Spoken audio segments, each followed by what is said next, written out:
Hi, my name is Meaghan Martin, and today we're going to be going through a reflective presentation of the math teaching project that I completed this year in ELM 574. Before we get started, I do just want to review the lesson that we'll be discussing today. I planned an introduction to measurement lesson centered on a second grade standard as listed below to measure the length of an object in standard units by selecting and using appropriate tools such as rulers, yardsticks, meter sticks, and measuring tapes. So in the lesson, students are exploring inches and feet as the standard unit of measurement, as prior to this grade level, they've only used non-standard units. So for example, that would say, oh, the length of that pencil is 5 blocks long, but they don't really talk about things like an inch. So to tie back to what we've learned in previous grade levels, we did a craft activity using non-standard units, where students then used that to discover the length of an inch. So a quick agenda of what we're going to be going through today. First, we're going to begin in the planning stage. So that's going to be discussing how I would like to improve my lesson planning in the future for better implementation. Next, we're going to be talking about the implementation of my lesson. So that's going to be talking about actually how the lesson went when teaching it in classroom. Next, we're going to go over the assessment. So I had students complete an exit ticket at the completion of this lesson, and we will discuss how my feedback could be stronger or more meaningful and how the assessment actually measured student growth. And lastly, going through a few final thoughts about what teaching math conceptually means to me. So like I said, let's get started with that planning stage.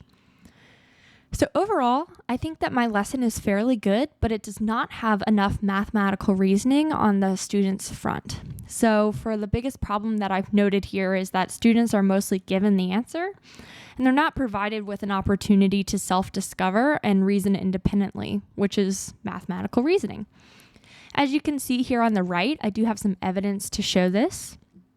I simply tell students, if we have 12 1 inches, then we can regroup them and call them a foot.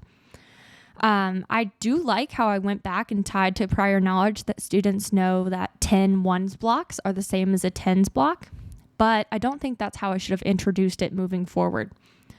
I definitely should have asked students to figure out what would have happened if they had something that was longer than a ruler first. As seen down below at number 15. I do ask that, but it's after I've already presented the rule to students to begin with. So the next steps for making this better in the future is to plan for greater discussion surrounding the concept of an inch and a foot. I really want students to discover the need for feet on their own and not saying, oh, well, whatever we have is just going to be so and so many inches. Yes, that's true. We can have a football field that we could measure in inches, but is that the most efficient way to do it? Probably not. So all going back to not giving students the rule to begin the discussion, but giving them the rule at the end as a way to conclude the discussion. Next, I'd like to move on to the implementation of the lesson. So this is actually how it went teaching the lesson to students.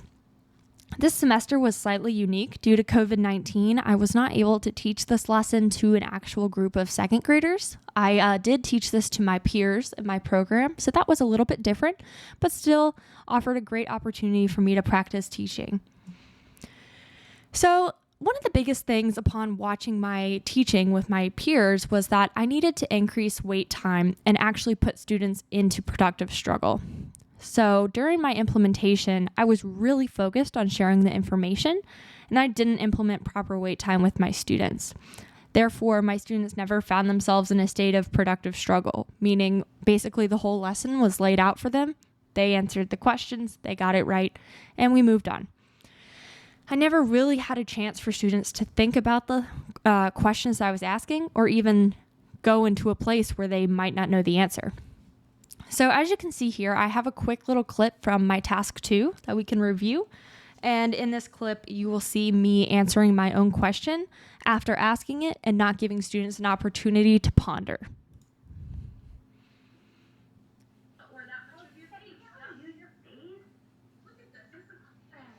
See, me too. Me and Kathy. Mine is one face. You know, Stephanie made a great point. Did anyone pick up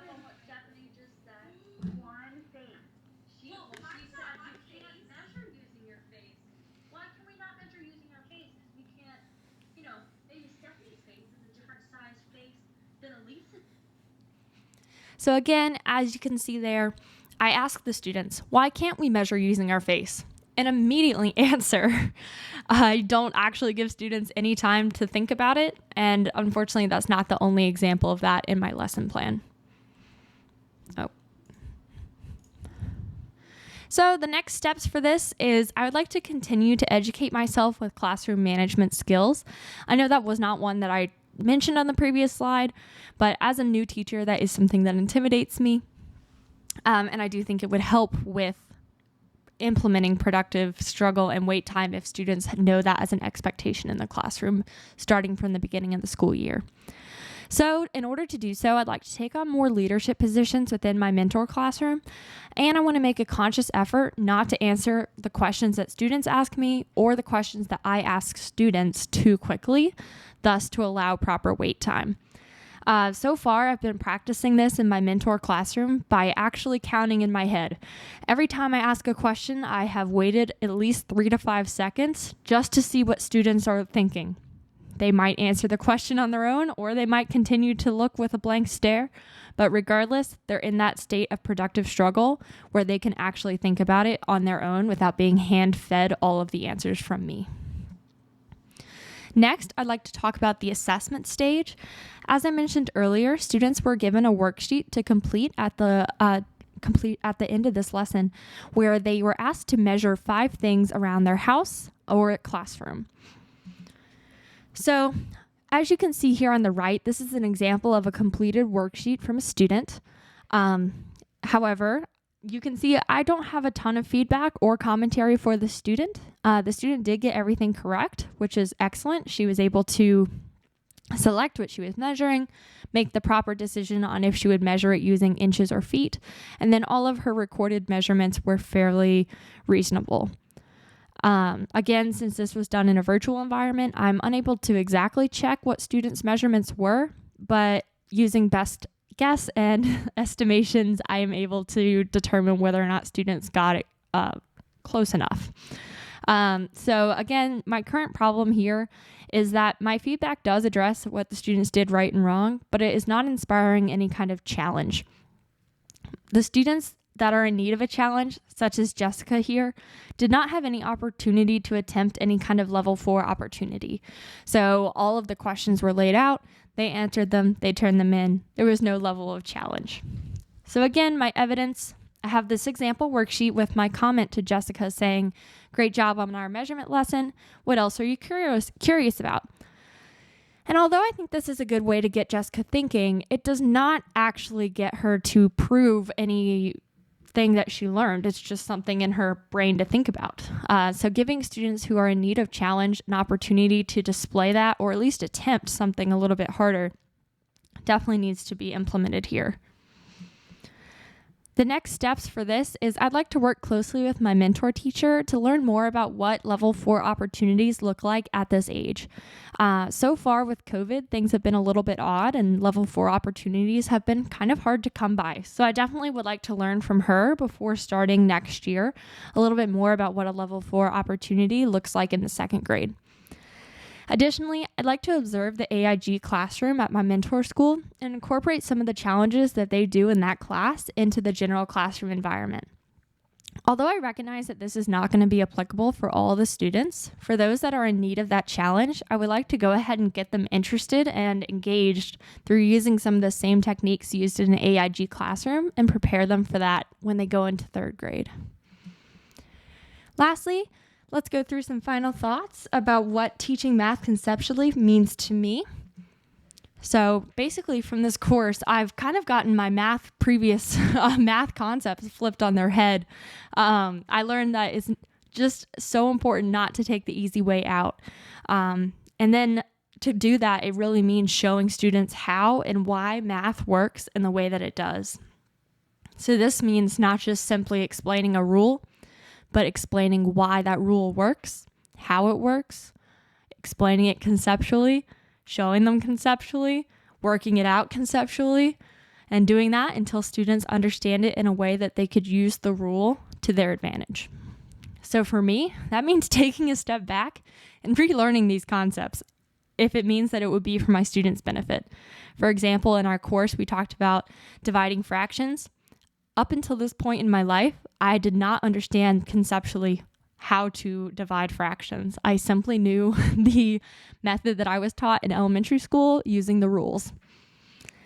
And then one of the biggest things that I learned from this course is that it's so important to provide challenging real-world application problems that have multiple entry points. Math is something that is used every single day. And if we only provide students with problems that are existing in an educational platform, then they can automatically start thinking that math is something that they don't need in real life. And that's absolutely not the case. I also really appreciated our discussions surrounding multiple entry points.